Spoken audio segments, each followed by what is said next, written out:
I think I was pretty dramatic as a kid because I used to stand in front of the mirror and try to make myself cry, and I don't know why, and do lots of different accents as well. I was always living in an imaginary world, usually with Michael Jackson as well, as a big Michael Jackson fan. Michael Jackson was going to rescue me from school because I was bullied at school, so I'd imagine that he was waiting at the school gates and he was going to come and collect me and whisk me away to a happier world. So Moonlight came to me, I only had 3 days to shoot the movie. We shot the whole thing completely out of sequence. So I was going from older to younger to, middle age to all over the place. It was never meant to be like that, but I couldn't get a visa. I was supposed to shoot, I think, over 3 weeks. It ended up being condensed into just 3 days. What movie makes me cry? E.T. When it seems like he's dead. And I always believe, like, oh my gosh, he died. And then I start crying. And then I'm happy when he wakes up. But I'm still sad at the end, because it's still a really sad movie. Happy, sad movie. I am irrationally afraid of the dark. I feel like as soon as the lights are on, everything's okay. And then when the lights go off, I suddenly feel like anything could happen, which is really kind of ridiculous. And I should have got over it at the age of 40. But I still am afraid of the dark.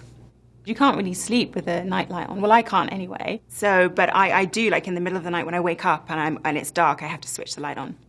Oh, my first kiss in a movie. I think I was like 21, and it was amateur movie that students had done, and I just met the guy for the first time, and then we were doing a love scene, and we had to kiss each other. But he was very hot, so I was okay with it. It was great. I've never had a problem with it, because generally, people don't use tongues, so it doesn't feel so intimate. I had an actor, like, last year who used tongues, and I was like, what is going on? This is way too much. And I didn't know how to say, like, please stop, like, using tongues. This is, like, it's not normal. Who does that? I did contemplate, actually, continuing my birthday celebrations for an entire year. To be honest, I'm not really a present person. I'm not very sentimental about things. I like practical presents. Like, I remember one boyfriend bought me a really expensive handbag, and I was just like, what am I going to do with that? I didn't like it.